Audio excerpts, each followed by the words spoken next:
हो केहन लागै चकह ने भातक स्वाद केहन लागै तोरा हो भातक स्वाद केहन लागै बाबा हो बाबा चौद समने के जे चरल अनाज केहन लागै चकह ने भातक स्वाद केहन लागै तोरा हो भातक स्वाद केहन लागै बाबा केहन लागै बाबा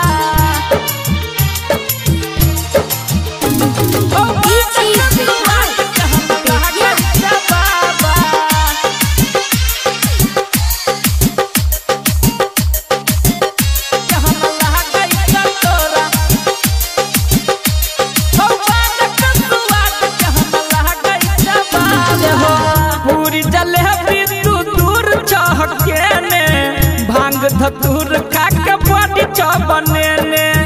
पियल करया पे पसिया माजा भूल दे बाह बाबा फूकरिया गाजा हो बाबा छोड़ दान पियल गाजा गोर भजबा नहीं तो तोहर शरीर कमजोर